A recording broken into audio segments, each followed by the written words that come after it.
यह जीवन अनंत यात्रा है। जिस यात्रा के दौरान हमारे द्वारा किए गए शुभ और अशुभ कर्मों का संचित गोदाम रहता है, जिसको बैलेंस बनाकर,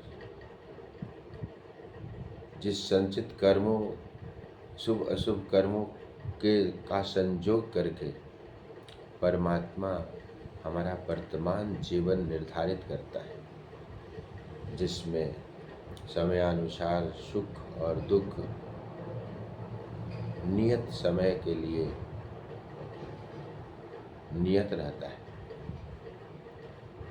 जिसको हमें भोगना ही पड़ता है, चाहे वो सुख हो या दुख हो, जिसे हम प्रारब्ध कहते हैं।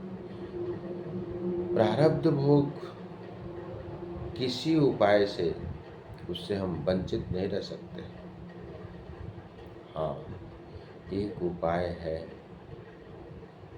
परमात्मा का शरण में जाना, परमात्मा के नाम गुण का कीर्तन करना, परमात्मा के निरंतर स्मरण में रहना, उनका हो जाना, जिससे ये हमारे सुख और दुख का वर्तमान जीवन पर कोई असर न होगा। उदाहरण के लिए, प्रकृति ने हमें, प्रकृति के नियमों के अनुसार हमें समयानुसार सर्दी, गर्मी, जाड़े को भोगना ही पड़ता है।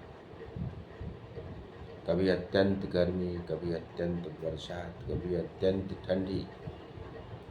पर जब हम पुरुषार्थ के बल से, साधन के बल से, पावर के बल से प्रचंड गर्मी के दौरान जब वातानुकूलित कमरा ले लेते हैं, तो उस प्रचंड गर्मी का एहसास भी नहीं होता है, हम पार हो जाते हैं।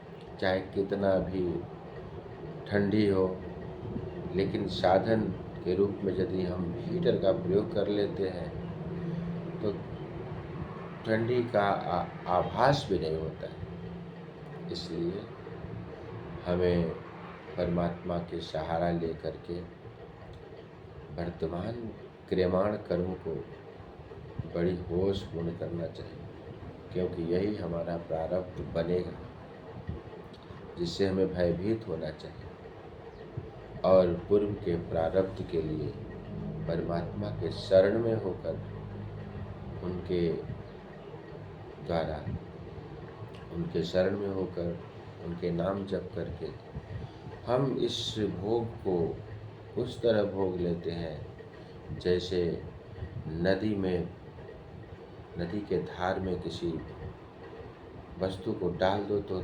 आसानी से पार हो जाता है।